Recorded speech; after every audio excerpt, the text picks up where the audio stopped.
এই যে শুনছো? তোমাকেই বলছি, আমাদের চ্যানেলটি সাবস্ক্রাইব করে দাও না প্লিজ।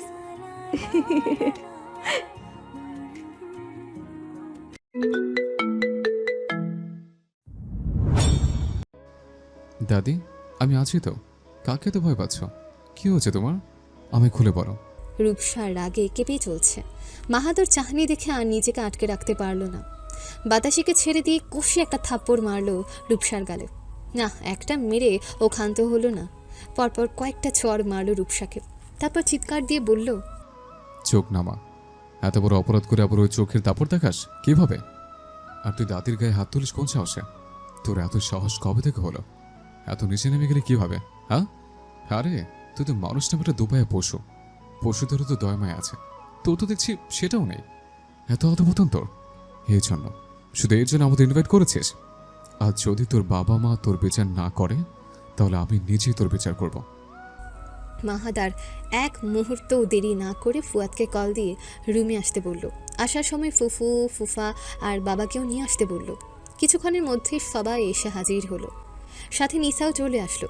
মাহাদুর বাবাকে লক্ষ্য করে চিৎকার দিয়ে বলল, আমি এখানে আসতে চাইনি, শুধুমাত্র আপনি আমাকে বাধ্য করেছেন এখানে আসতে। এখানে আসার ফল দেখেছেন তো? আমার কথা যদি একবার শুনতেন, তাহলে এমন দিন দেখতে হতো না, আর এইভাবে বেজ্জতিও হতে হতো না। সে নিজ কার্যসিদ্ধি করার জন্য দাদিকে তো প্রায় মেরেই ফেলেছিল। মাহাদের কণ্ঠে ক্রোধ যেন ফেটে পড়েছে। মাহাদের কথা শুনে কামরান সাহেব থম মেরে মাথা নিচু করে রইল। মহত্ব সত্যি এখানে আসতে নিষেধ করেছিল, কিন্তু আমি ওকে এখানে আসার জন্য এক প্রকার জোর করেছিলাম। যার ফলাফল হাতের সামনেই রয়েছে। ছেলের সাথে কথা বলার মুখ আর রইল না তার। মায়ের জন্য অত্যন্ত কষ্ট হচ্ছে তার। তিনি নিজের মায়ের খেয়ালও রাখতে পারেননি। ওদিকে বাতাসি বিবি গুনগুন করে কান্না জুড়ে দিয়েছে। ফুয়াদ মাহাদের কাছে গিয়ে অনুরোধের স্বরে বলল, দেখ, এমন করে চিৎকার চেঁচামেচি করিস না ভাই। বাসা ভর্তি মেহমান, তাছাড়া এটাও শ্বশুর বাড়ি। একবার যদি জানাজানি হয় তাহলে ওর কি অবস্থা হবে ভেবে দেখেছিস? এটা কোনো পাশ্চাত্য দেশ নয় যে কারো কিছু যায় আসবে না। বাংলাদেশে এর প্রভাব মারাত্মক, তাই সব কিছু জেনেও আমাদের চুপ থাকতে হয়। মাহাদের আর ধৈর্য রইল না। রূপসার দিকে চেয়ে হুঙ্কার দিয়ে বলল, চুপ থাকবো? আমি চুপ থাকবো? চুপ মাই ফুট। ওর কোনো লজ্জা আছে? দেখ দেখ, ওর ভিতরে কোনো অনুশোচনাই নেই, বরং ওর কাজেও সফল হতে পারেনি, তাই রাগে কেমন করে কাঁপছে। রুমের সবার চিৎকার চেঁচামেচিতে অতিথির ঘুম ভেঙে গেল। ঘুম ভেঙেই ও কেঁদে উঠল। নিসা দ্রুত অতিথিকে কোলে নিয়ে বাহিরে চলে আসলো। এসে লাবিবার কোলে অতিথিকে দিয়ে বলল, মা, ওকে তিতিরের কাছে নিয়ে যান তো, হয়তো ক্ষুধা লাগছে ওর। নিসা আর শাশুড়িকে কিছু না বলে দ্রুত আবার রুমে চলে আসলো। এসে দেখলো ফুয়াদ সহ রজনী ফুফু মাহাতকে বুঝিয়ে চলেছে কথাটা না বাড়ানোর জন্য। এবার নিসাই রেগে গিয়ে দরজাটা বন্ধ করে দিয়ে সবার কাছে এসে বলল, হ্যাঁ চুপ তো। হ্যাঁ, আপনার মেয়ে এত বড় নোংরা খেলায় মেতে উঠলো, কোথায় তাকে শাসন করবেন তা না করে মাহাতকে বোঝাতে এসছেন? দোষ তো দেখছি আপনার মেয়ের একার না, দোষ আপনাদের শিক্ষার ভেতরেও রয়েছে। নিসার কথা শুনে ফুয়াদ ওর দিকে চেয়ে চোখ গরম করে তাকাতেই নিসা চুপ হয়ে যায়। আর কোনো কথাই বলতে পারে না নিসা। এবার বাতাসির মুখ ছুটল। ফকিরের বাচ্চা ফকিরনি, তোর 14 গোষ্ঠী খারাপ, তোর আবার জাত পাত আছে নাকি? বাপ যেমন মাইয়াটাও তেমন। ও কামু রে, আজ তো তুই আয়ের খাটিয়া তুলবি বাপ। তোর কি মায়ের ওপর দরদ হইতাছে না? আয় মরলে কি তুই সুখ পাইতি? আহ দাদি, চুপ করবে? কথাটা ফুয়াদ বলতেই বাতাসি কান করতাল ফাটিয়ে বলল, হালার পুত মগির ভাইয়া, আরে চুপ থাক তো কইছি। বউ চিল্লাইতাছে, কোনোদিন তোর মুখ থেকে তো কথাই বার হয় না। আয় আরে, শাসাইতাছস, চৌপাকি ভাঙনের দরকার। আম্মা, জামাইয়ের সামনে কী সব বলছেন? বলে রজনী কেঁদে উঠল। আপনি একটু থামবেন? আমার সম্মানটা আর শেষ করে দিবেন না, এর সমস্ত প্রভাব আমার উপর এসে পড়বে। এবার রূপসার বাবা গলা চওড়া করে বললেন, এখানে হচ্ছেটা কি? রজনী, তোমার পরিবারের নাটক করতে বন্ধ করো। এটা ওদের আলোচনার ড্রয়িং রুম নয়। যা ইচ্ছা তাই বলবে। এটা আমার মেয়ের শ্বশুর বাড়ি, তাদের সসম্মানে দাওয়াত করা হয়েছে, তারা যেন সেই সম্মানটা রাখে। বহুত বছর আগে আয় সরের কথা মনে ভুললে গেছস মজিদের পোলা, হেইডা কি মনে করুন দেওয়া লাগবো? বাতাসির কথা শুনে রূপসার বাবা কটমট করে রজনীর দিকে চাইল। সেটা দেখে কামরান সাহেব ওনার মেয়ের কাছে এসে অনুরোধের স্বরে বলল, আম্মাজান, এসব কি বলেন? মেয়ের সংসার কি ভাঙতে চান? কেন এসব পুরনো কথা তুলছেন? হ্যাঁ কামরান, তোমার মাকে বুঝাও, এসব কথা যেন আর বলতে না শুনি। বৃদ্ধ বয়সে এত মুখ আমি কারো দেখিনি। নিজের তো সম্মান নেই, এবার দেখছি ছেলের সম্মানটাও মাটিতে মিশিয়ে দিতে চান। জামাইয়ের কথা শুনে মাহাদি ক্ষেপে গিয়ে বলল, হারাম খোরের তল সকলে পেটে শত্রু রাখি শত্রু।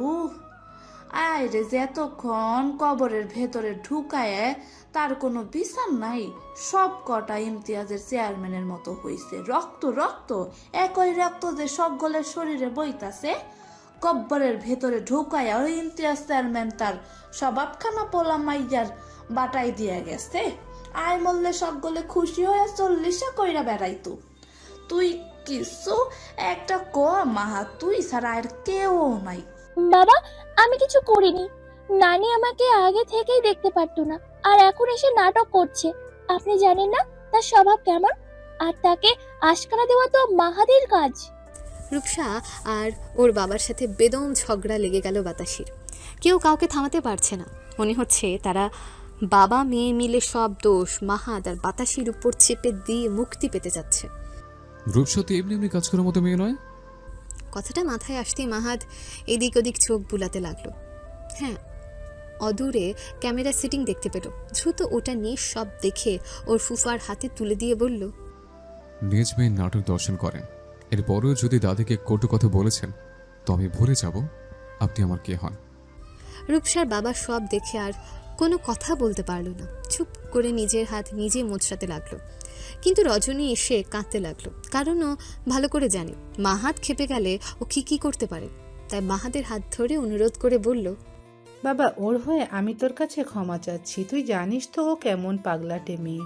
ওকে ক্ষমা করে দে, যা হবার হয়ে গেছে সব ভুলে যা মাহাদ। ভুলে যাব? আপনি আমাকে বলছেন ভুলে যেতে? এত কিছু ঘটে গেল, সেগুলো দেখে আপনি কিভাবে এমন কথা বলতে পারেন?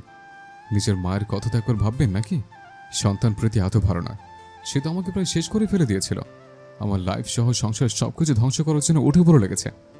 সে আমার ঘুমের সুযোগ নিয়ে নোংরা খেলায় মেতে উঠেছিল, আর তাকে আমি ক্ষমা করব? ও কি জানতো না আমার স্ত্রী সন্তান রয়েছে? তারপর এটা কিভাবে করতে পারলো? আর দাদির কথা তো বাদই দিলাম, যা করেছে নিকৃষ্ট কাজ করেছে। মেয়ে যদি পাগল হয় তাহলে তাকে পায়ে বেড়ে দিয়ে ঘরে আটকিয়ে রাখুন, তাহলে অন্তত কিছু মানুষের সংসার বাঁচবে। অসভ্য মেয়ে কোথাকার। মাহাদ, কথাগুলো বড্ড বাড়াবাড়ি হয়ে যাচ্ছে কিন্তু। কথাগুলো বলে রূপসার আগেই লুকে মাহাদের দিকে চাইল। তুই আবার কথা বলছিস? নির্লজ্জ বেহা মেয়ে কোথাকার। বারবার দেখেছিস কে? বেশি কথা বলে আমি ভুলে যাব তুই আমার কাজিন হোস। একদম সোজা থানায় তুলব, তখন তোরাতে বড় বড় কথা কোত্থেকে আসবে সবকিছু দেখে ছাড়ব।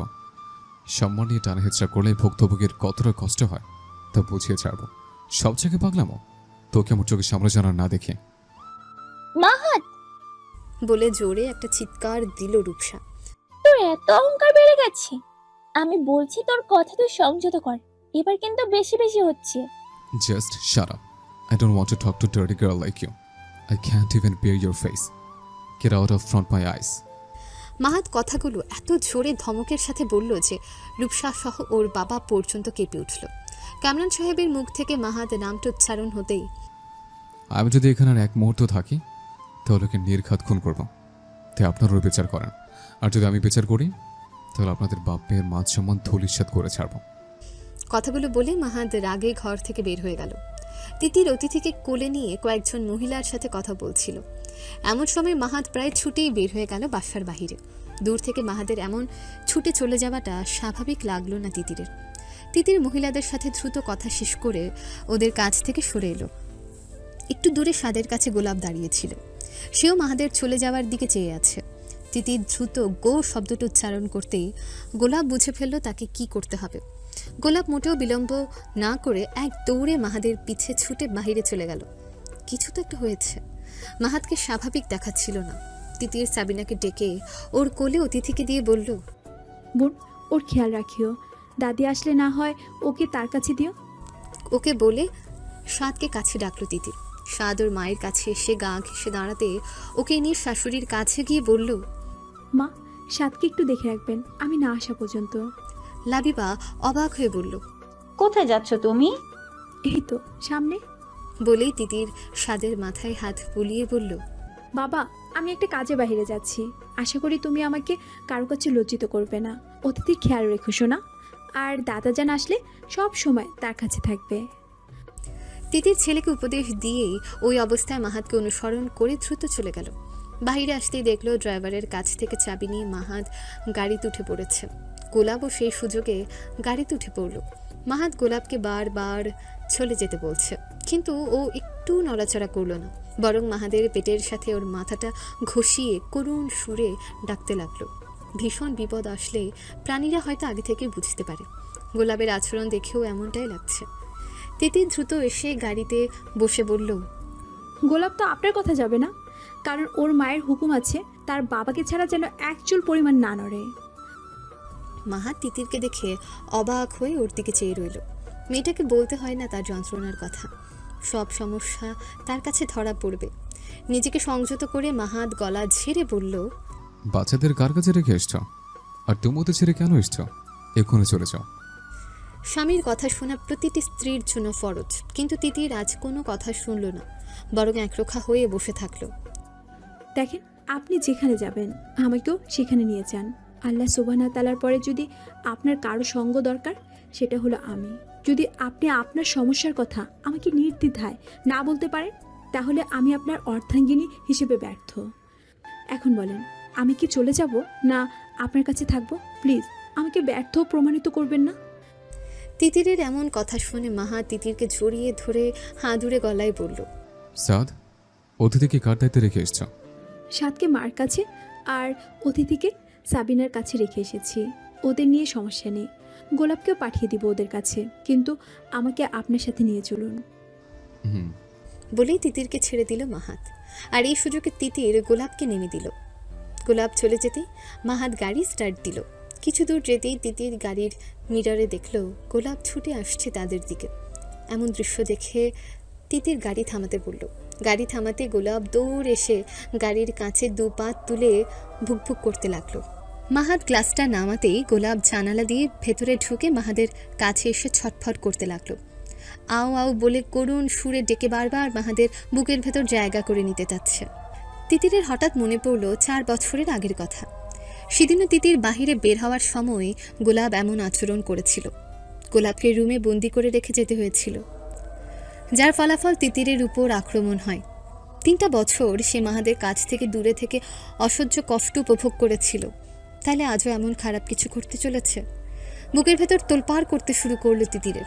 সে বলেই ফেলল, মাহাত চলেন না, আমরা বাসায় ফিরে যাই, আমার সত্যি কিছু ভালো লাগছে না। কিন্তু মাহাত তিতিরের কথার তোয়াক্কা না করে ড্রাইভ করতে লাগলো। মাহাত ড্রাইভ করতে করতে সমস্ত ঘটনা তিতিরকে খুলে বলল। তিতির সব শুনে চুপ হয়ে গেল। কিছু একটা ঘটবে, কিন্তু এমন ভয়ঙ্কর ঘটনা ঘটবে সেটা তিতির কল্পনাও করেনি। এবার তিতির মাহাতের বাম হাতে চুমু খেয়ে মাহাতকে জড়িয়ে ধরে একটা দীর্ঘশ্বাস ফেলে পড়ল। আমাদের এমন একটা ধাক্কা খাওয়ার দরকার ছিল মাহাত। আল্লাহ যা করেন তা আমাদের ভালোর জন্যই করবেন। দাদি আপনাকে ফেরেশতার মতো বাঁচাইছে, যদিও সমস্ত ক্রেডিট আল্লাহ সুবহানাহু ওয়া তাআলার। বড় কিছু হওয়ার আগে আল্লাহ আমাদের সাবধান করে দিল তার ব্যাপারে। এখন ওনাকে আমাদের এড়িয়ে চলতে হবে। আল্লাহ ওনাকে হেদায়েত দান করুন, আমিন। তিতিরের কথা শুনে মাহাদের মনে প্রশান্তির বাতাস বয়ে চলল। এই কথা সে কথাই তারা অনেক দূর চলে এসেছে। চারদিকে মাগরিবের আজান হচ্ছে। হঠাৎ গাড়িটা থামিয়ে মাহাদ তিতিরকে জিজ্ঞাসা করলো তার অজু আছে কিনা। তিতির হ্যাঁ বলতে মাহাদ ওকে গাড়িতে সালাত আদায় করতে বলে গাড়ি থেকে নেমে গেল। পিছু পিছু গোলাপও নেমে গেল। মাহাদ অজু করে সামনের খোলা মাঠে এলো। আল্লাহ সুবহানাহু তাআলা তার সমস্ত জমিনকে সিজদা করার জন্য জায়গা বানিয়ে দিয়েছে। আল্লাহর পুরো জমিনই নামাজের জন্য জায়নামাজ স্বরূপ। তাই মাহাদ নির্দ্বিধায় ঘাসের উপর দাঁড়িয়ে মাগরিবের সালাত আদায় করে নিল। তারপর মাহাদ এসে গাড়িতে উঠিয়ে বলল, তিতির, তোমার মনে পড়ে আমরা কিছু বছর আগে এখানে এসেছিলাম? এখানে আমরা সাদের আগমনের জন্য আল্লাহ সুবহানাহু তাআলার কাছে প্রার্থনায় মশগুল হয়ে পড়েছিলাম। আল্লাহ আমাদের নিঃসন্তান করে রাখেননি, একটা জায়গায় দূরে দান করেছেন। তিনি কত না উত্তম প্রভু আমাদের। জি, মনে আছে আমার। বলে অপার মহিয়াময় আল্লাহ সুবহানাহু ওয়া তাআলার শুকরিয়া আদায় করল তিতির। তিনি কতই না উত্তম প্রভু, তার মহিমার কোনো তুলনা হয় না। মাহাদের এখন খুব ভালো লাগছে। মাহাত মুচকি হেসে তিতিরের কথায় সায় দিয়ে তারপর আবার ড্রাইভ করতে লাগলো। আরও খানিকটা দূরে এসে তিতির বলল, বাসায় চলেন। জানি না মেয়েটা কি করছে, অনেকক্ষণ হলো তাকে ছেড়ে এসেছি। বলে গাড়ি ঘোরাতেই সামনের কাচ ভেদ করে একটা গুলি এসে মাহাদের ডান দিকে গলার একটু নিচে লাগলো। উপো বলে মাহাদ বাম হাতে ক্ষতের জায়গায় হাত দিল। সাথে সাথে মাহাদের হাত পেয়ে রক্ত ঝরতে লাগলো। বিকেল গড়িয়ে সন্ধ্যা পার হয়ে গেছে, কিন্তু এদের ঝগড়া থামেনি। রুমের ভেতর তুমুল ঝগড়া বেঁধে গেছে বাতাসি আর রূপসা। হাতে এত এত প্রমাণ থাকা সত্ত্বেও রূপসা থামার মতো মেয়ে নয়। একে একে বাসার সবাই এসে হাজির হলো। লাবিবা বেগম সাদকে নিয়ে রুমে ঢুকতে দেখলো তার শাশুড়ি অকথ্য ভাষায় গালাগাল করছে। সাদ চিৎকার চেঁচামেচিতে ভয় পেয়ে ওর দাদিকে জাপটে ধরেছে, কারণ রূপসা বারবার মাহাদের নাম নিয়ে জোরে জোরে চিৎকার দিয়ে কথা বলছে। কামরান সাহেব সাদকে ওভাবে দেখে দ্রুত এগিয়ে এলেন।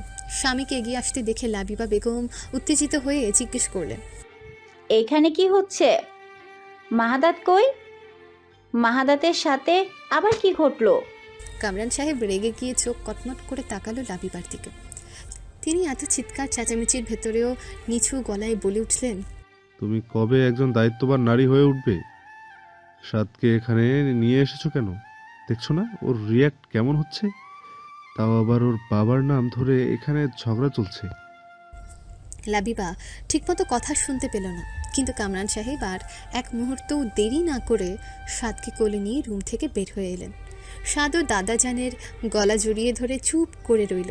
কামরান সাহেবের ইচ্ছে করছে এক্ষুনি এখান থেকে ছুটে চলে যেত। ছেলেটার সম্মান আর রাখল না রূপসা। কথাগুলো ভাবতেই তিতিরের কথা মনে হলো।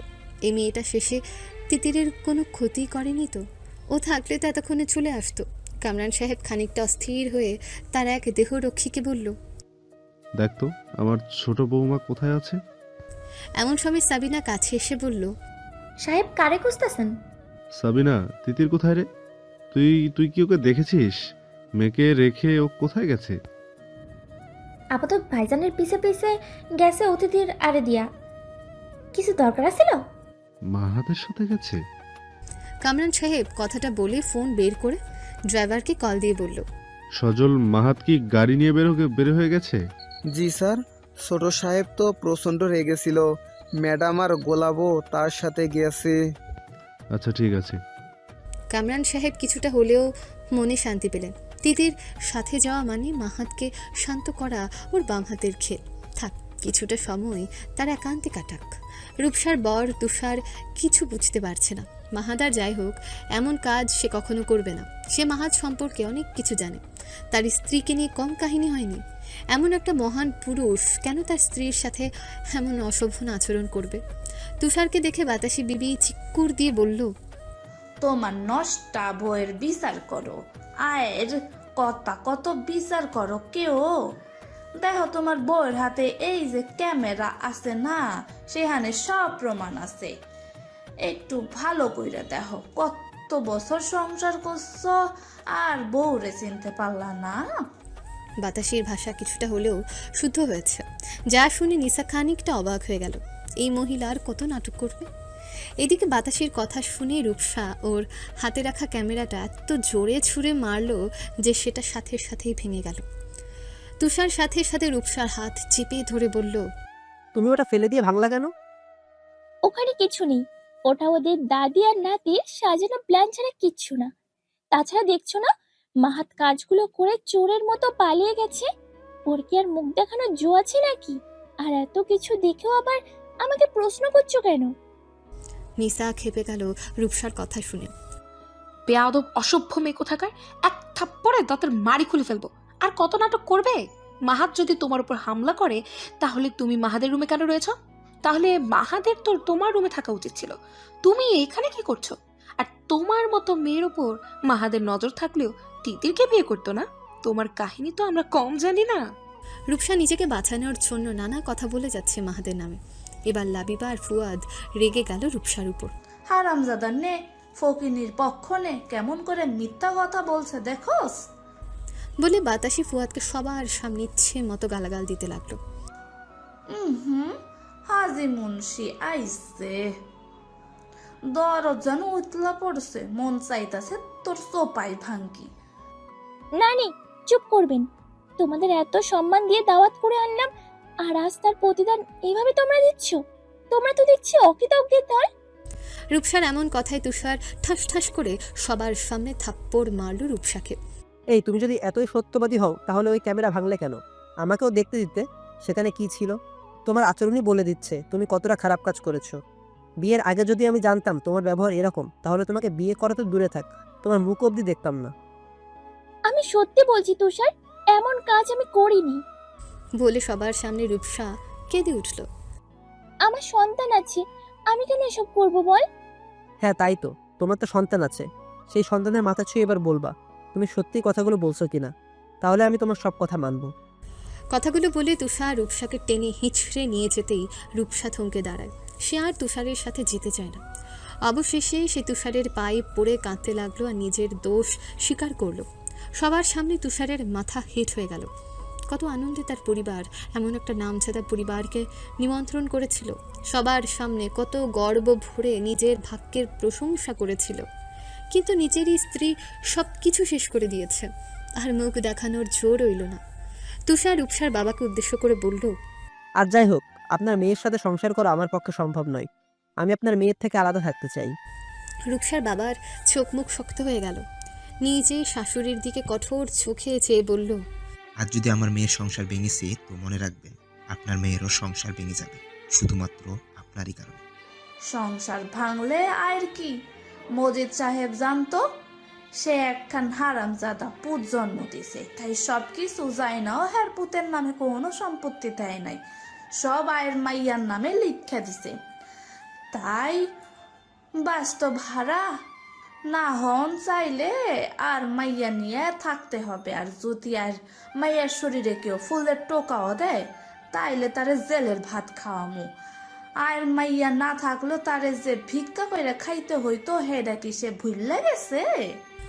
কথাগুলো বলে বাতাসি বিবি ফুয়াদকে একটা হোঁচনা মেরে বলল, সার্কাস দেখতেছস? বাড়ির চল, এইখানে এত দ্বন্দ্ব থাকুন না, এরা সবগুলো একই রকম। রজনী কিছু বলতে গিয়েও বলতে পারল না। রূপসা কেঁদে চলেছে। রূপসার কান্না দেখে বাতাসি ভুবন জয়ী একটা হাসি দিয়ে বলল, যেইটা কা হেইটাই মিলে, রাজা কা রানী, খাপসা কা খাপসি মিলে, ভূষা কা ভূষানি। যার যেমন যোগ্যতার তেমনই সঙ্গী মিলবে। আর মাহাত কইছে তার বিচার যদি তোমরা না করো তাহলে ও নিজেই এই সুরের বিচার করব। ওর বিচার মানে তোমরা মাইয়া সবার ইজ্জত শেষ। মনে রাখো, পাপ বাপকেও সারে না। ফুয়াদ রুম থেকে দ্রুত বের হয়ে ওর বাবার কাছে এসে বলল, বাবা, মাহাত কোথায়? সবাইকে রেডি হতে বলেন, আজই বাসায় চলে যাব আমরা। মাহাতকে ফোন দে তো, কল ধরছে না। ফুয়াদ মাহাতকে কল দিতে বাতাসি ফোন নিয়ে নিচে নেমে এসে বলল, মাহাদের ফোনটা এইখানে। বাদ দে না, ওর সাথে তিতির আছে, অত টেনশন করিস না। ওরা আসলে বের হয়ে যাব আমরা, ওকে একটু সময় দেওয়া উচিত। ফুয়াদ আর কথা বাড়ালো না বা কথা বলল না। ফুয়াদ সাতকে শুধু বলল, বাবা গোলাপ কই? গোলাপ ভাইয়া তো বাবার সাথে গেছেন বড় বাবা। আচ্ছা ঠিক আছে। বলে ফুয়াদ অন্যদিকে চলে গেল। এত সব ঘটনা শুধু রূপসার বড়ই জানে, তাই ফুয়াদ সহ সবাই স্বাভাবিক আচরণ করছে। হাজার হলেও রূপসার ঘর ভেঙে যাক তারা সেটা চায় না। জনমানব শূন্য রাস্তা, তাও আবার শীতের রাত, চারদিকে কুয়াশায় আচ্ছন্ন রাস্তাঘাট। দূর দূরান্ত থেকে শিয়াল আর বিভিন্ন প্রাণীর আওয়াজ ভেসে আসছে। মাহাত নেতিয়ে পড়েছে। গাড়ির ভেতরে লাইটের আলোয় স্পষ্ট দেখা গেল মাহাদের চোখ দিয়ে টপটপ করে অশ্রু ঝরছে। কিছুক্ষণ আগেই তাকে কারা যেন গুলি করেছে। ঘটনাটা এত দ্রুত ঘটেছিল যে কোনো কিছু বোঝার আগে কিছুক্ষণ পর একদল লোক গাড়ির দিকে দৌড়ে এলো। মাহাত বাম হাতে গিয়ার বাড়িয়ে দিয়ে গাড়ি আবার ঘুরিয়ে সামনে নিয়ে যেতে লাগলো ফুল স্পিডে। তিতির স্তব্ধ হয়ে গেছে। মন যা ভেবেছে তাই হয়েছে। মাহাদের ক্ষতস্থান দিয়ে অঝরে রক্ত বের হচ্ছে। তিতির টুকরে কেঁদে উঠল, আল্লাহ, এত বড় পরীক্ষা আমার নেবেন না, যা আমার সহ্যের বাহিরে। তিতির হাত দিয়ে ক্ষতস্থান চেপে ধরে গাড়ির ভেতরে লাইট বন্ধ করে দিল। এক হাতে হিজাব টেনে খুলে সেটা দিয়ে চেপে ধরল গুলি লাগার স্থানে। মাহাদ অনেক কষ্টে বলে উঠল, দিদি, যাই কিছু ঘটুক না কেন, তুমি কোনো শব্দ করবে না, এমনকি গাড়ি থেকেও বেরো হবে না, এটা আমার আদেশ। মাহাদ ভালো করে জানে এদের কাছে তিতির কতটা অনিরাপদ। যদি ঘুণাক্ষরেও টের পায় ওরা মাহাদের স্ত্রীও সাথে আছে, তাহলে সব শেষ করে দেবে। এতে তিতিরের সম্মানহানি করতে ওরা একটু ভাববে না। তিতির আল্লাহকে ডাকছে আর কেঁদে চলেছে। শত্রুদের ফেলে তারা অনেক দূরে চলে এসেছে। এমন সময় অন্য একটা দল রাস্তা আগলে 5টা গাড়ি নিয়ে দাঁড়িয়ে আছে। পেছনেও ওদের ফলো করে আরও গাড়ি আসছে হয়তো। আর কোনো উপায় না পেয়ে তিতিরের সুরক্ষার জন্য মাহাদ গাড়ি থামালো। গাড়ি থামতে কয়েকজন লোক এসে মাহাদকে টেনে হিঁচড়ে গাড়ি থেকে নামালো। মাহাদের মধ্যে ওই অবস্থায় অন্ধকারে তিতিরের হিজাব তিতিরের দিকে ছুঁড়ে মেরে গাড়ির হেডলাইট সহ ডোর বন্ধ করে দিল, যাতে ওরা তিতির ও গোলাপকে দেখতে না পায়। মাহাদকে ওরা রাস্তার মাঝখানে টেনে নিয়ে গেল। এরপর একটা লোক হকি স্টিক দিয়ে পায়ে কয়েকটা বাড়ি দিয়ে ওর চুল ধরে মুখটা উপরে তুলে বলল, আবার চিনতে পেরেছিস? তোকে বহুদিন থেকে ফলো করছে, আজ তোকে নাগালে পেলাম। বাপ মন্ত্রী, বড় ভাই পুলিশের ঊর্ধ্বতন কর্মকর্তা, তুই বিশাল বিজনেসম্যান। তুই কি ভেবেছিস এত স্ট্যাটাস তোকে বাঁচাতে পারবে? আমি ভুলি নাই সেদিনের কথা, যেদিন বড়া থানায় তোর ভাই আর সমস্ত পুলিশদের সামনে আমাকে তুই বেদম মেরেছিলি। তোকে বলেছিলাম আজ থেকে তোর মৃত্যুর দিন গুনে রাখ। আজ সেই দিন এসে পড়েছে। আজ কীভাবে মারবি আমাকে, মেরে দেখা। কথাগুলো বলে এলো পাথারি মাহাদের শরীরের উপর হকি স্টিকের বাড়ি পড়তে লাগলো। তিতির গোলাপের মুখটা চেপে ধরে গাড়িতে বসে অঝরে চোখের জল ফেলছে আর আল্লাহকে ডেকে ডেকে বলছে, আল্লাহ, একটা সুযোগ দাও আমাকে তার কাছে যাওয়ার জন্য। তাকে আমার কাছ থেকে কেড়ে নেবেন না। আমার আর আমার 2 সন্তানের জীবন কেড়ে নিয়েন না। সে আমাদের জীবন। আমরা তাকে ছাড়া এত কষ্ট নিয়ে পৃথিবীতে থাকতে চাই না। আল্লাহ, রহম করো আমাদের উপর। আমার ইবাদতের যদি কমতি থাকে তাহলে আমি আরো কঠোর তপস্যা করব ইবাদতের জন্য। তবুও আমার অলংকারকে আমার কাছ থেকে কেড়ে নেবেন না। আমিন। গোলাপ হাত পা ছুটে চলেছে। ও যতই ছোটাছুটি করছে তিতির ততই হকি বুকের সাথে চেপে ধরেছে। সে প্রাণপণে মাহাদের কাছে যেতে যাচ্ছে। মাহাদের শরীরের প্রতিটা আঘাতে ওর শরীর ভয়ানকভাবে কেঁপে উঠছে। মনে হচ্ছে মাহাদের শরীরের আঘাত ওর শরীরে এসে পড়ছে। এদিকে লোকটা মাহাদের গলা শক্ত করে চেপে ধরে বলল, শুনেছি তোর বউ নাকি খুব সুন্দরী, তোর মৃত্যুর পর ওর তোর সঙ্গী দরকার। তখন না হয় ওকে আমার বেডে নিয়ে আসবো। আমার বউকেও আমি ভালোবাসতাম খুব, তার জন্যই তো তোর ভাইয়ের সাথে ঝামেলা বেঁধে গিয়েছিল। কিন্তু মাঝখানে তুই এসে নাক গলালি। বউ পুরনো হয়ে গেছে বুঝলি, তাই নতুনদের স্বাদ নিতে মন চায়। এতে তোর বউ। কথাটা শেষ হওয়ার আগেই মাহাদ সামনে লোকটার হাত থেকে হকি স্টিক কেড়ে নিয়ে লোকটার ঘাড়ে গায়ের শক্তি দিয়ে একটা হকি স্টিকের বাড়ি বসিয়ে দেয়। লোকটা ধম করে রাস্তায় পড়ে গেল। লোকটা পড়ে গিয়ে ছটফটাতে লাগলো, তারপর চিৎকার দিয়ে বলল, এই ও যেন বাঁচে না, ওর মৃত্যু দেখতে চাই আমি। লোকটার ছোট ভাই সহ কয়েকজন মিলে মাহাদকে গায়ের শক্তি দিয়ে এলোপাথারি বাড়ির উপর বাড়ি দিতে লাগলো। হ্যাঁ, আমাকে বেঁচে রাখিস না, মেরে ফেল আমায়। আমি যদি একবারও বেঁচে যাই তাহলে তোদের একজনকে অস্ত্র ছাড়বো না, তোদের 40 বের করেই তবে দম নিব। কথাগুলো বলে মাহাদ জ্ঞান হারিয়ে পিচ ঠালা রাস্তায় পড়েছে। একটা লোক মাহাদকে চেক করে বলল, বস, মনে হয় না আর এ বাঁচবে। এভাবে রাস্তায় পড়ে থাকলে কিছুক্ষণের মধ্যে ডেড। এমন শীতের রাতে এই নির্জন রাস্তা দিয়ে কোনো গাড়ি চলাচল করে না। অন্য একটা লোক মাহাদকে ঠেলে রাস্তা থেকে কিছুটা দূরে সরিয়ে দিল, যাতে কেউ এদিক দিয়ে আসলেও দেখতে না পায়। এমনিতে এভাবে কিছুক্ষণ পড়ে থাকলে সে এমনিই মারা যাবে। সব কাজ শেষ করে তারা গাড়িতে উঠিয়ে চলে গেল। তারা সবাই চলে যেতে তিতির গোলাপের মুখ ছেড়ে দিয়ে হিজাব আর ফোনটা নিয়ে জলদি ডোর খুলতে গোলাপ বিকট শব্দে লাফিয়ে পড়ে মাহাদের কাছে দৌড় দিল। ফোনের ফ্ল্যাশলাইট চালিয়ে গোলাপকে অনুসরণ করে তিতির প্রাণপণে ছুটতে লাগলো। তিতিরের চোখ দিয়ে অঝরে পানি পড়ে যাচ্ছে। চারদিকে কুয়াশায় আচ্ছন্ন হয়ে পড়েছে। ঠান্ডায় কাঁপতে কাঁপতে গোলাপ করুণ কণ্ঠে মাহাদের পাশে দাঁড়িয়ে ডাকতে লাগলো। তিতির আছড়ে পড়ল মাহাদের পাশে।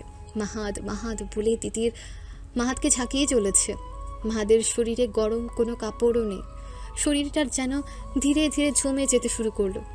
তিতির কোনো হুঁশ না পেয়ে আল্লাহকে ডাকতে লাগলো, হে দুনিয়া ও বেহেশতের পরম করুণাময় আল্লাহ, আপনি পথ প্রদর্শক, আপনি ক্ষমতাশীল, আপনি দয়ার সাগর। আমরা অসহায় বান্দা, শুধু আপনার কাছে আশ্রয় খুঁজি, আপনার সাহায্য চাই এবং আপনার দয়ায় মুখোপেক্ষী থাকি। আমাকে সাহায্য করুন। যেখানে সমস্ত পথ সমাপ্ত হয় সেখান থেকে আপনি আপনার নূর দিয়ে অসহায় বান্ধাদের পথ দেখান। আমাকে সাহায্য করুন আমার প্রভু, তার জ্ঞান শীঘ্রই ফিরিয়ে দিন। আমাকে পথ দেখান প্রভু, আমিন। কিছুক্ষণ পর মাহাদ একটা হিঁচকি তুলে শ্বাস নিল। তিতির জোরে জোরে মাহাদের হাতের তালু ঘুষিয়ে দিতে লাগলো আর জোরে জোরে বলতে লাগলো, মাহাত, আমি তিতির, চোখ খুলুন, দেখেন আমি আপনার কাছে। নিস্তব্ধ রাত্রিতে কথাগুলো দূর থেকে বহুদূর অবধি ছড়িয়ে পড়ল। মাহাদের যেন একটু হুঁশ এলো।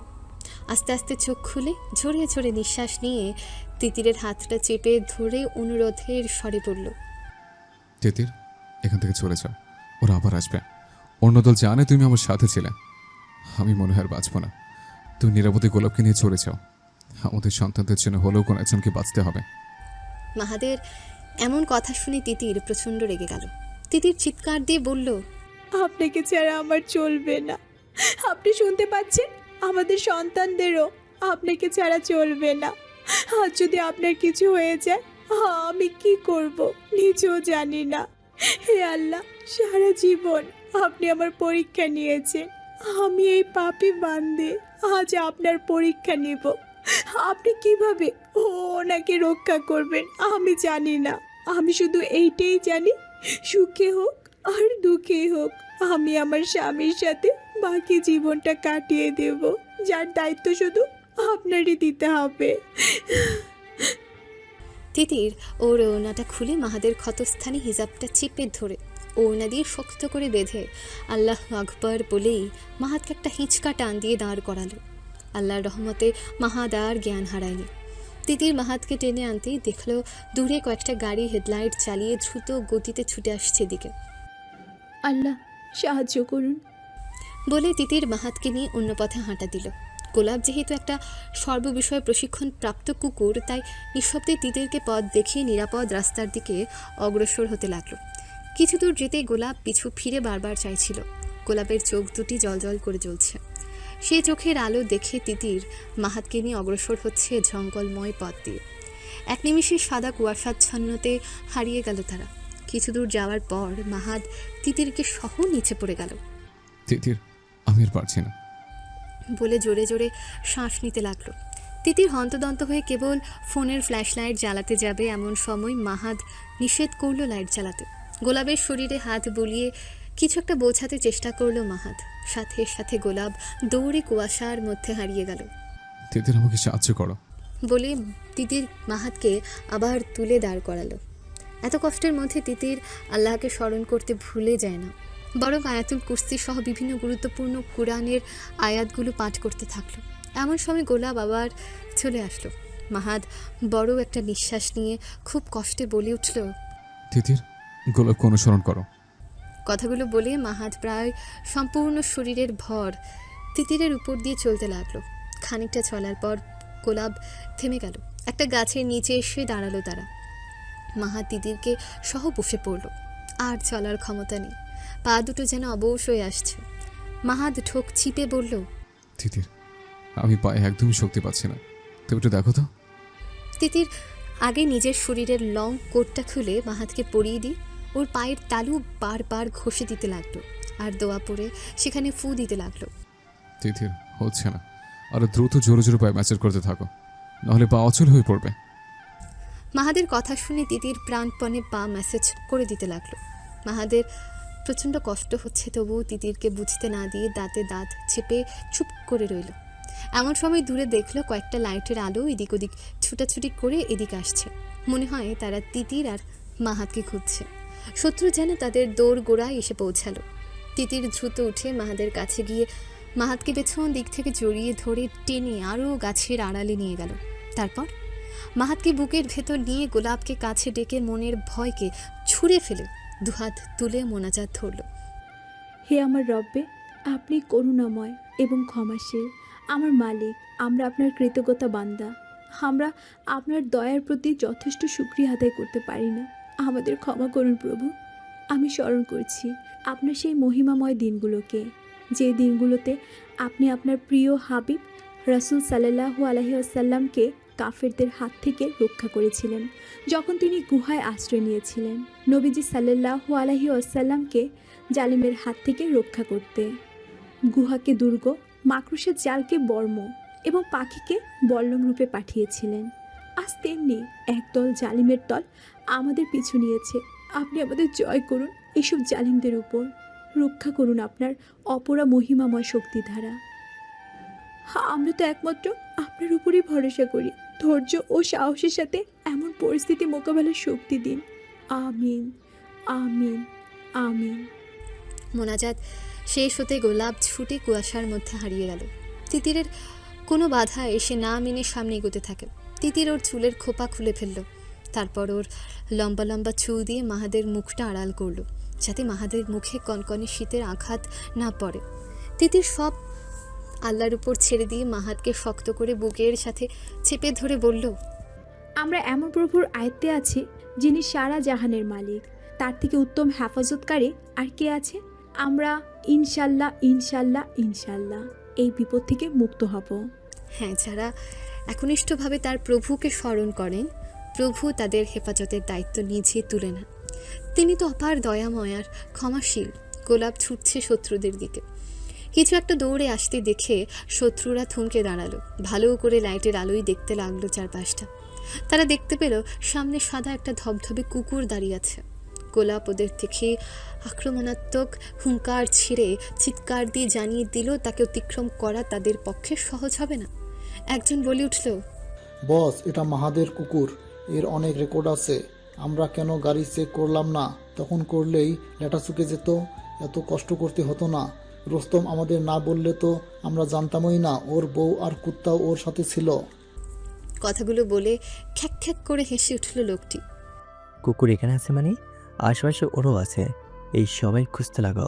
কুকুরের কামড়ে হাই হলে ইঞ্জেকশন নিতে হবে। এর বেশি কিছুই তো আর হবে না। ওকে ভয় না করে এগিয়ে যাও।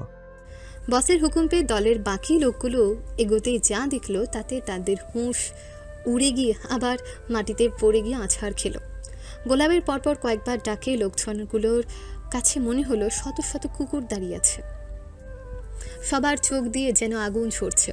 এমন দৃশ্য দেখে প্রাণের মায়ায় যে যাওয়ার মতো এদিক ওদিক ছোটাছুটি করতে লাগলো। এটা একটা অশুভ জায়গা, এটা একটা অশুভ জায়গা বলে চিৎকার দিয়ে যে যেদিকে দিয়ে পারলো সেদিকেই দৌড়াতে লাগলো। এমন সময় মাথার উপর দিয়ে একটা হেলিকপ্টার তীব্র আলো ফেলে ঘুরে গেল, তারপর ঘুরে আবার এদিকেই এলো। মনে হয় তারা কিছু খুঁজছে। তিতিরের ফোন ট্যাগ করে বড় একদল পুলিশ বাহিনী জঙ্গলে নেমে গেছে। তাদের নেতৃত্ব দিচ্ছে স্বয়ং ফুয়াদ। রাস্তায় পড়ে থাকা রক্তে শুকিয়ে 4টা কুকুর প্রাণপণে ছুটছে। তাদের পেছনে ফুয়াদরাও ছুটে চলছে। কামরান সাহেব আরও ফোর্স সহ রাস্তায় দাঁড়িয়ে আছেন। অস্থির মনে আল্লাহকে ডেকে ডেকে বলছে, আল্লাহ, আমার ছেলে আর তিতিরকে সুরক্ষায় রেখো, তাদের সাথে খারাপ কিছু যেন ঘটে না। ততক্ষণে 5টা প্রাইভেট কার তারা জব্দ করেছে। পথ যেন শেষ হচ্ছে না। ফুয়াদের বুকটা ভারী হয়ে যাচ্ছে। সব যেন ঠিক থাকে। এমন দুর্গন্ধময় জায়গার মাঝে মাঝে নেটওয়ার্কটা অচল হয়ে যাচ্ছে। একসময় কোনো নেটওয়ার্ক আর পাওয়াই গেল না। আহত মানুষকে নিয়ে এতদূর আসা কোনোভাবেই সম্ভব না। তাহলে আমরা কি ভুল রাস্তায় এসেছি? তবে কুকুরগুলো এখনও তাদের চেষ্টা চালিয়ে যাচ্ছে। তারা আরও গভীরে দৌড়ে যাচ্ছে। জঙ্গলে আরও 5টা পুলিশের দল নেমেছে, সাথে একটা সামরিকের দলও যোগ দিয়েছে। শেষে কুকুরগুলো জোরে জোরে চিৎকার দিয়ে ডাকতে লাগলো। দূরে কুকুরের ডাক শুনে গোলাপ কান সজাগ করে ভুক ভুক করে ডাকতে লাগলো, কিন্তু কিছুটা দূরে গিয়ে শব্দ মিলিয়ে গেল। ওদের কাছে আর পৌঁছালো না। এমন সময় দলে দলে শিয়াল ডেকে উঠল। শিয়ালদের শত্রু কুকুর হয়। তাদের ডাক শুনলে কুকুর সেই ডাকের দিকে ছুটে যায়। 4টা কুকুর এবার এত জোরে দৌড়াতে লাগলো যে তাদের কন্ট্রোল করা দায় হয়ে পড়ল। এভাবে আরও 10 মিনিট দৌড়ানোর পর গোলাপের দেখা মিলল। ফুয়াদকে চিনতে গোলাপের আর ভুল হয় না, ছুটে গেল ফুয়াদের কাছে। তারপর করুণ সুরে ডাকতে লাগলো। লাইটের আলোয় স্পষ্ট দেখতে পেল গোলাপের চোখ ভেজা, এমনকি এখনও সে কাঁদছে। এই নিস্তব্ধ রাতে শীতের কামড় যেন একটু বড্ড বেশি। গাছের পুরো রাতের কান্না শিশির হয়ে টপটপ করে ঝরে পড়ছে ধরিত্রীর বুকে। দূরে শিয়ালের ডাক শোনা যাচ্ছে। গভীর রাত্রির দিকে শীতের তীব্রতা একটু বেশিই বাড়ে। এমন কনকনে ঠান্ডায় একটা নারী তার কেশ মেলে দিয়ে আহত স্বামীকে বুকে নিয়ে বারবার আল্লাহকে ডাকছে। তার অসুস্থ স্বামী নিস্তেজ হয়ে পড়ে আছে স্ত্রীর বুকে। মাহাদুর বাম হাত দিয়ে তিতিরের হাত ধরে ঢোক চিপে বলল, তিতির, তোমার কি খুব কষ্ট হচ্ছে? তোমার তো ঠান্ডা লাগছে।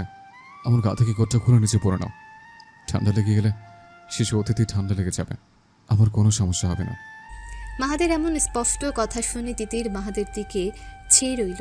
অন্ধকারে মাহাদের মুখ তেমন একটা দেখা যাচ্ছে না। অনুমানের উপর মাহাদের কপালে একটা কিস করে বলল, কারো চিন্তা আপনাকে করতে হবে না, আপনি আমাদের অক্সিজেন। আগে আপনার ঠিক হওয়া চাই। গোলাপ কই? আমি জানি না মাহাত, সে তো আমার কথা শুনতেই চায় না। আমাকে রেখে সে চলে গেল। ওর চিন্তা তোমায় করতে হবে না, মনে রাখো ও যা করবে সেটা আমাদের ভালোর জন্যই করবে। আচ্ছা তিতির, আমার কিছু হয়ে গেলে তুমি কি অন্য জায়গায় বিয়ে করবে? আমার কিন্তু খুব কষ্ট হবে এমনটা করলে। আপনি পাগল হয়ে গেছেন, কেন কষ্ট দেন আমায়? কথাগুলো বলে তিতির কাঁদতে লাগলো। কিচ্ছু হবে না, আমরা আবার একসাথে হব ইনশাল্লাহ। আর যেন এসব কথা না শুনি। বলে তিতির মাহাদের গালে কপালে ছোট ছোট কিস করতে লাগলো। শেষ পর্যন্ত আমার বউ এই ভয়ঙ্কর পরিস্থিতির মধ্যেও রোমাঞ্চ জাগাতে পারে। মাহাদ, বউখান পাইছিস তুই। সময় সময় দেখে না, একা পাইলেই হলো। বাঘিনীর মতো একদম ঝাঁপিয়ে পড়বে। এটা বুঝি রোমাঞ্চ করার জায়গা? আমি একটু বেশি আগ্রাসী, জানেন তো সে কথা। তাহলে আপনি সময় অসময়ে খোঁটা দিচ্ছেন কেন? কথাগুলো বলেই তিতির মাহাতকে কপট রাগ দেখালো, কিন্তু কিস করা থামালো না। বাহ, আমার বউ দেখি রাখতেও শিখে গেছে। এত উন্নতি তোমার কবে থেকে হলো? পেটে পেটে এই শিখছ? মোটেও না। আমি কি আপনার অবাধ্য হয়েছি নাকি? কতবার অবাধ্য হলো, গুনতে গেলে শেষ করা যাবে না। মাহাদের কথা শুনে তিতির একটু রাগ করে নড়তে মাহাদ আহ করে উঠল। তিতির, কি করছো? আমার কষ্ট হচ্ছে তো। মাহাদের এমন কথায় তিতির ভয় কেঁপে উঠল। কোথায় লেগেছে মাহাত, আমাকে বলেন। বলতেই মাহাদ বলল, বুকের মাঝখানে লেগেছে, ওখানে একটু আদর করে দাও তো। মাহাদ যেখানে যেখানে বলছে তিতির সেখানে সেখানে ছোট ছোট আলিঙ্গনের আদর ভরিয়ে দিচ্ছে। আর মাহাদ বলছে, এভাবে না, ওইভাবে করো। তিতিরকে একদম অন্যমনস্ক করে ফেলল মাহাদ, যাতে কিছু হয়ে গেলেও তিতির চট করে বুঝতে না পারে। যতটা পারছে থেমে থেমে তিতিরের সাথে কথা বলছে মাহাদ, কিন্তু আর বলতে পারল না।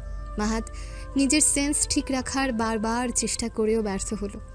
ঠান্ডায় মাহাদ একটু পরপর কেঁপে কেঁপে উঠতে লাগলো। তিতির নিজেও জমে গেছে, কিন্তু মাহাদের এমন অস্বাভাবিক নড়াচড়াই তিতির ভয় পেয়ে গেল। এক পর্যায়ে মাহাদকে আস্তে আস্তে নিচু গলায় ডাকতে লাগলো, মাহাত, মাহাত। গলার কণ্ঠস্বর যেন গলা থেকে বের হতে চাচ্ছে না। মাহাত, মাহাত। আল্লাহ, সে এমন করছে কেন? এমনটা হওয়ার তো কথা না। আমি তো এক নিষ্ঠাভাবে আপনার উপরে নির্ভরশীল। আমার নিষ্পাপ সন্তানের দিকে চেয়েও হলো, তাকে সুস্থ করে দিন। আমি তাকে ছেড়ে থাকতে পারবো না প্রভু। আপনি আমার সব কিছু নিয়ে নেন, এর থেকে কঠিন বিপদ দিয়ে আমাকে পরীক্ষা করুন, কিন্তু আমার স্বামীকে নিয়েন না, একদম নয়। মাহাত, আমি এখন কি করব প্রভু? আমাকে সাহায্য করুন আমার প্রভু। বলেই জোরে চিৎকার দিয়ে উঠল তিতির। গোলাপ, কই তুমি বাবা? তোর বাবা কেমন জানি করছে, আমি কি করব? এই মাহাত, মাহাত, ওঠো বলছি, চোখ খোলো না। এই সময় এমন আচরণ কেউ করে? আমি তো ভয় পাচ্ছি মাহাত। গোলাপকে দেখে ফুয়াদ হাঁটু গেড়ে গোলাপের মাথা নাড়ি দিয়ে কান্না কণ্ঠে বলে উঠল, আমার ভাই কেমন আছে গোলাপ? সে কোথায়? এবারও কি তুই তোর দায়িত্ব ঠিকঠাক পালন করতে পেরেছিস? ফুয়াদের কথার মাঝে গোলাপ কান দুটো খাড়া করে কিছু শোনার চেষ্টা করলো। তিতিরের অস্পষ্ট চিৎকার এসে ওর কানে যেন ধাক্কা মারল। তার মা তাকে ডাকছে, তাকে আর কি আটকে রাখতে পারে? গোলাপ আর দেরি না করে তিতিরের কাছে ছুটল। সবাইকে ছেড়ে পেছন পেছন ফুয়াদও ছুটল। গোলাপ গন্তব্যস্থলে গিয়ে পাগলের মতন বড় বড় শ্বাস ফেলে মাহাদকে আলিঙ্গন করতে লাগলো। মাহাদের পায়ের কাছে কখনো যাচ্ছে, আবার মাথার কাছে গিয়ে মুখ আর পা দিয়ে মাহাদকে বারবার ঝাঁকাতে লাগলো। মাহাদের কোনো রেসপন্স নেই। এমন সময় ফুয়াদ খানিকটা দূরে দাঁড়িয়ে মাহাদের নাম ধরে ডাকলো। সাথে সাথেই তিতির সজাগ হয়ে গেল। ফুয়াদের কণ্ঠ চিনতে পেরে এক ফোঁটা আশার আলো মনের ভেতর জেগে উঠল। ততক্ষণে ঠান্ডায় সে জমে গেছে, গলা বসে গেছে, কথা বলতে পারল না তিতির। ভাঙা গলায় শুধু কেঁদে উঠল, তারপর অনেক কষ্টে বলে উঠল, ভাইয়া, মাহাত। তিতিরের রেসপন্স পেয়ে ফুয়াদের বুকে যেন পানি এলো। ছুটে গিয়ে তিতিরকে ওই অবস্থায় দেখে থমকে গেল। তিতিরকে কখনো বেপরদায় সে দেখেনি, আজ এমন একটা বিপদ ওদের উপর দিয়ে গেছে যার জন্য সে নিজেকে ঠিকও রাখতে পারেনি। ফুয়াদ সঙ্গে সঙ্গে নিজের জ্যাকেট আর শার্টটা খুলে তিতিরের দিকে এগিয়ে দিয়ে বলল, তিথির, আর ভয় নেই, তুমি এগুলো দ্রুত পরে নাও, বাকিটা আমি দেখছি। এখানে অনেকে আসছে। তিতির করুণ মুখে ফুয়াদের দিকে চেয়ে কাঁদতে কাঁদতে বলল, ওর শরীর ঠিক নেই, আমি ওকে ছেড়ে এক মুহূর্ত কোথাও যেতে রাজি না। তিথির, পাগলামি করো না, এখানে অনেক ছেলে মানুষ এসেছে, মাহাত ব্যাপারটা পরে শুনলে কষ্ট পাবে। তুমি যাও, আমি আসি। বলে মাহাদের কাছে গিয়ে ফুয়াদ ওর শরীরে হাত দিতে তিতির দ্রুত উঠে আড়ালে গিয়ে জ্যাকেটটা পরে নিয়ে চুলের খোপা করে শার্টটা মাথায় দিল কাঁপতে কাঁপতে। ততক্ষণে ফোর্স চলে এসেছে। ফুয়াদও নিজের মতো চেষ্টা করতেই মাহাদ যেন ঝিকে উঠল। মাহাদ ভেতরের দিক দিয়ে অত্যন্ত শক্তিশালী, তাই দ্রুতই আবার সেন্স ফিরে এলো। ফুয়াদ সাথে সাথে চিৎকার করে বলল, এই মেডিসিনের বক্স কই, দ্রুত কাজ করো। বড় ভাইয়ের কণ্ঠ শুনে মাহাদ অতি কষ্টে বলে উঠল, ভাইয়া, গোলাপ ঠিক আছে? ফুয়াদ মাহাদকে বুকে চেপে ধরে সবার সামনে কাঁদতে লাগলো শব্দ করে। গোলাপ ঠিক আছে মাহাত, শুধু তুই ঠিক নাই। আমি ঠিক আছে ভাইয়া, আমার তিতির কই? সবাই ঠিক আছে মাহাত। এই, তোমাদের কতবার বলতে হবে মেডিসিন বক্স আনতে? দুর্জয় কই? ওকে এখনই আসতে বলো। তোমরা দেখতে পাচ্ছ না আমার ভাই ভালো নেই? বলে চিৎকার দিয়ে উঠল ফুয়াদ। স্যার, দুর্জয় পিছনে পড়ে গেছে, এই এক্ষুনি এলো বলে।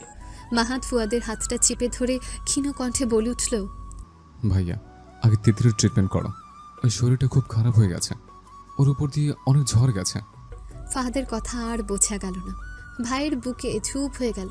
মাহাদ মাহাদ বলে ঝাঁকাতেই সাথে সাথে দুর্জয় দৌড়ে এলো। তারপর মেডিসিনের বক্স খুলে দ্রুত চিকিৎসা দিতে লাগলো মাহাদকে।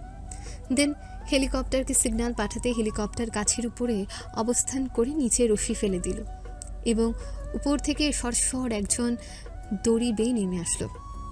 তারপর মাহাতকে তুলে ফুয়াদের পিঠের সাথে মাহাতকে বেল্ট দিয়ে শক্ত করে বেঁধে দিতে গোলাপ এসে ফুয়াদের প্যান্ট কামড়ে ধরল। কয়েকজন সদস্য গোলাপকে সরাতে চাইলে ফুয়াদ ওদের নিষেধ করলো। তোকেও নিব বাবা, বলে ফুয়াদ একজনকে ডেকে বলল, জামান, ওকে নিয়ে তুমি আমার পিছু আসো। ওকে না নিলে ও হেলিকপ্টারের পিছনেই দৌড়ে যাবে। অবশেষে মাহাতকে নিয়ে হেলিকপ্টারে উড়াল দিল তার গন্তব্যস্থলে। তবে যাওয়ার আগে মহিলা পুলিশ রীতাকে দায়িত্ব দিল তিতিরকে যেন সহি সালামতে তার বাবার কাছে পৌঁছে দেয়। চারদিকে তীব্র আলোয় তিতির দেখতে পেল তারা এতক্ষণ একটা বটবৃক্ষের নিচে অবস্থান করছিল এবং কিছুটা দূরেই মেইন রাস্তা, তার মানে তারা প্রায় রাস্তার কাছেই ছিল। তিতিরকে ধরে রীতা রাস্তায় আসতে গাড়ি চলে আসলো। গাড়ি থেকে কামরান সাহেব বের হতেই তিতির আহত চোখে শ্বশুরের দিকে চেয়েই ফিকরে কেঁদে উঠল। রীতা তিতিরকে সহ গাড়িতে উঠে পড়ল, সাথে কামরান সাহেবও উঠে পড়ল। কিন্তু গাড়ির ভেতরের গরম আবহাওয়া তিতির আর নিতে পারল না, সেন্সলেস হয়ে পড়ে গেল রীতার শরীরে। কামরান সাহেব অস্থির হয়ে তিতিরকে ডাকতেই রীতা বলল, স্যার, বিচলিত হবেন না, এমন কেস আমরা অনেক পর্যবেক্ষণ করেছি, একটু পরে উনি ঠিক হয়ে যাবেন। সেই রাতে বাকি ফোর্সগুলোকে খবর দিয়ে মিশন সেখানে সমাপ্ত করা হলো। বাকি দলগুলোর কাছে ওই সন্ত্রাসী দলের মোট 11 জন ধরা পড়ে। মাহাদের অবস্থা খারাপ হওয়ায় পরের দিন ওকে সিঙ্গাপুরে পাঠানো হয়। সেদিনে অসুস্থ তিতির আর ওর সন্তানদের নিয়ে কামরান সাহেব ঢাকায় ব্যাক করেন। ঢাকায় এসে ফুয়াদ মাহাদের উপরে হামলা হওয়ার জন্য মামলা দায়ের করে। এখন এদের পেছনের গডফাদারের টেনে হিঁচড়ে বের করা যাবে। রূপসার বাসার মেহমান বিদায় হতে বাতাসি বিবি সবার সামনে রূপসাকে ধুয়ে দিলেন। অগত্য ভাষায় কথা বলে লাস্টবার সাবধান করে দিয়ে সবাইকে নিয়ে বাসায় ফিরে আসলেন। বাসায় এসেছে 6 দিন হলো। মাহাদ এখন কিছুটা সুস্থ, সাথে গোলাপও গিয়েছে। ভিডিও কলে কথা বলেছে সাদ। স্ক্রিনে গোলাপকে দেখে সাদের চোখ জল করে উঠল। একটু হলে সে যেন কেঁদেই ফেলবে। আসসালামু আলাইকুম গোলাপ ভাই, আপনি কবে আসবেন? আপনার কাছে আমার কিছু ভালো লাগে না। মাহাদ গোলাপের সামনে ল্যাপটপটা সেট করে দিতেই গোলাপ মাহাদের বুকের মধ্যে গিয়ে চুপ করে রইল। সাদের দিকে একবারও তাকালো না। মাহাতকে পেলে তার আর কিছুই চায় না, বরং মাহাদের বুকে বারবার মুখ ঘষতে লাগলো। বাবা গোলাপ ভাইয়া কই? বলে সাদ কেঁদে উঠল ফিকরে। মাহাত ল্যাপটপটা নিয়ে ওর কাছে টি টেবিলের উপর রেখে গোলাপের দিকে করে ওর মাথায় হাত বুলাতে ও ল্যাপটপের দিকে তাকিয়ে সাদকে দেখল, কিন্তু কিছু না বলে চেয়ে রইল। মা দেখেন, গোলাপ ভাইয়া আমায় ভুলে গেছে। বলে এবার শব্দ করে কেঁদে উঠল সাদ। এদের খুনসুটি দেখে মাহাত বিপদে পড়ে গেল। একদিকে ছেলে কাঁদছে, অন্যদিকে গোলাপ আষ্টপৃষ্ঠে জড়িয়ে ধরে আছে তাকে। মাহাত গোলাপের এক পা তুলে টাটা করে দেখিয়ে দিয়ে বলল, সাদ দেখো বাবা, ভাই তোমাকে টাটা বলছে। সে দেয়নি বাবা, আপনি তাকে জোর করে টাটা বলাচ্ছেন। এমন সময় গোলাপ সাদের দিকে চেয়ে আউ আউ আউ বলে ডাকতে লাগলো। মা দেখেন, ভাইয়া আমার সাথে ঝগড়া করছে। মা। সাদ কেঁদে কেঁদে এবার তার মাকে ডাকতে লাগলো, কারণ তার বাবা কোনো বিচার করছে না, এমনকি করবেও না।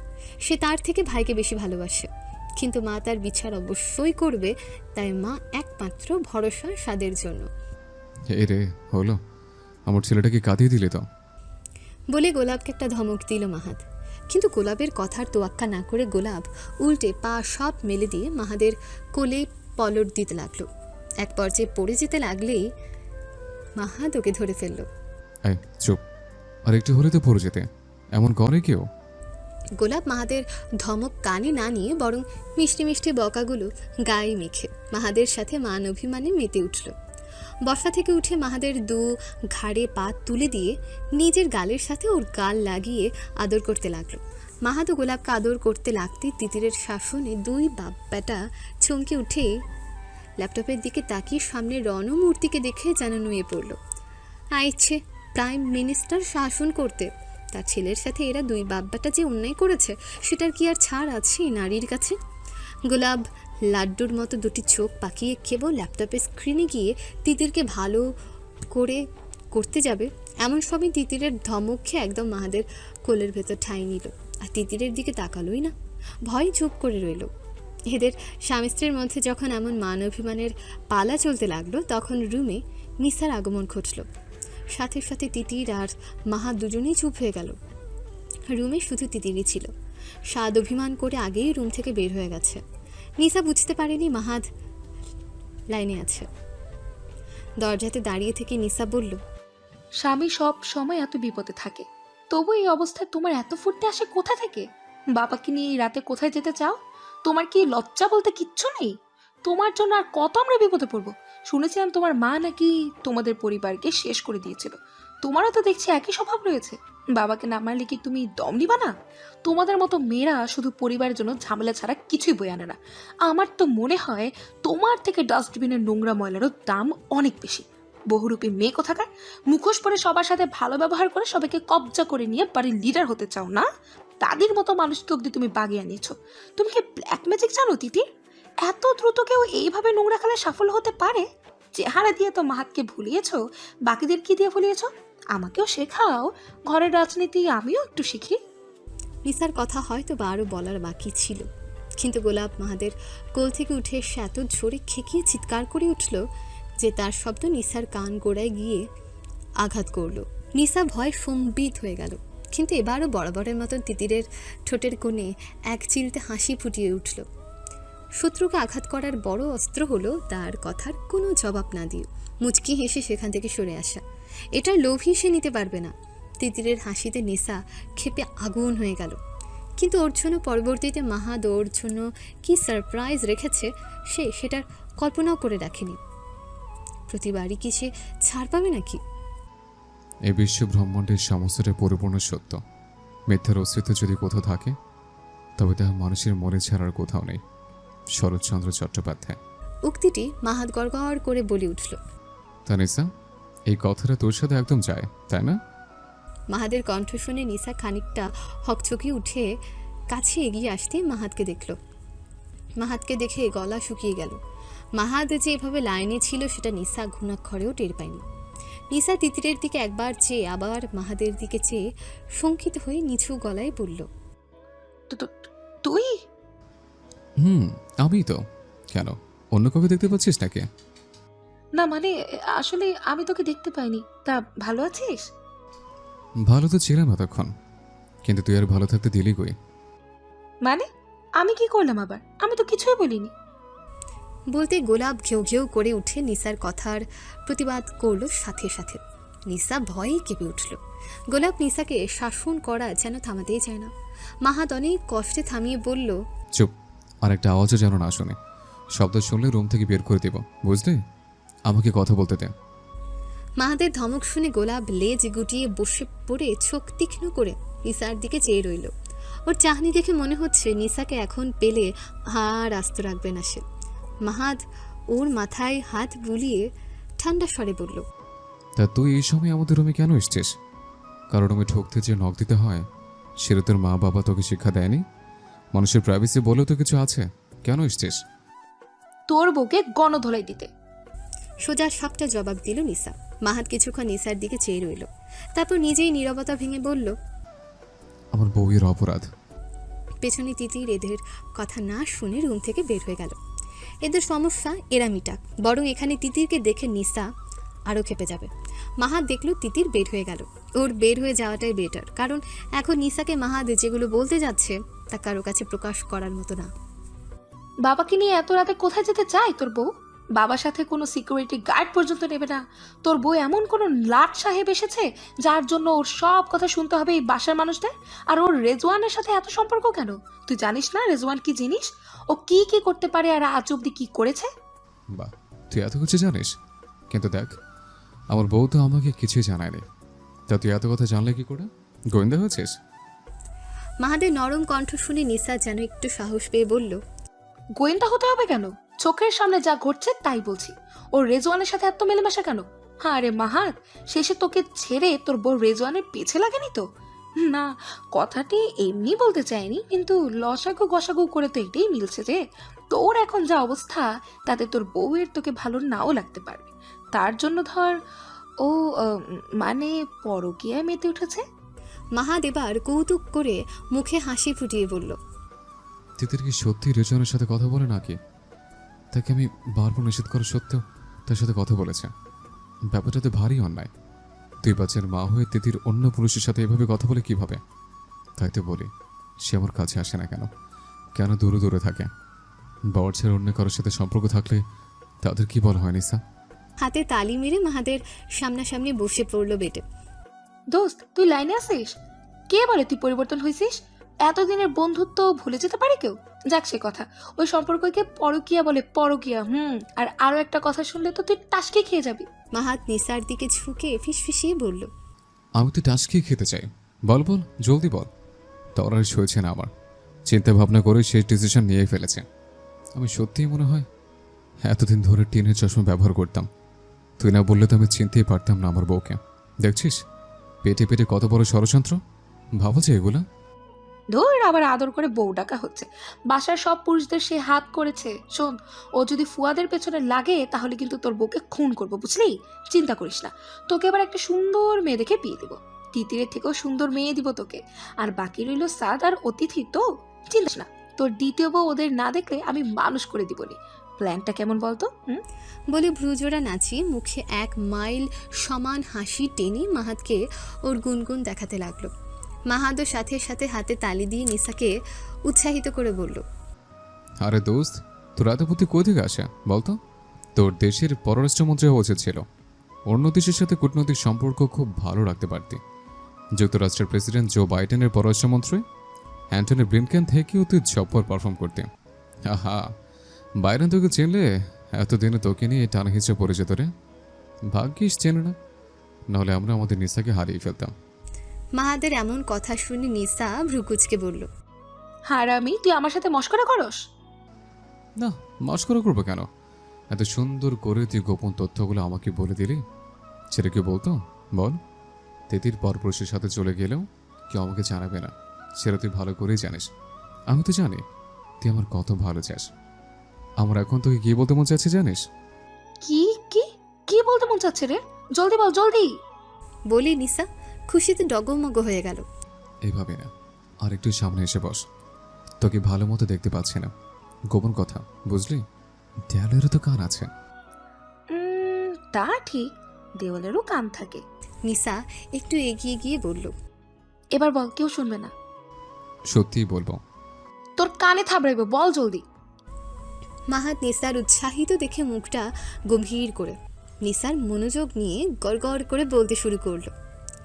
তোর মতো এমন বচ্চা ছোসনে জল্লাদ ডাকেনি, চোখল করে আছাড়ে ফালতু মার্কা মহিলা আমার বাপের জন্মও দেখিনি। বিশ্বাস কর, বাপের জন্মেও দেখিনি। আমার তো মনে হয় তুই যা যা করিস সেটা রেকর্ড তোর বংশের কেউই ভাঙতেই পারবে না। বাতিসে ডায়ালেগ হলে আরও কিছু বলা যেত, যেটা কারিশমা শুধু সেই দেখাতে পারে।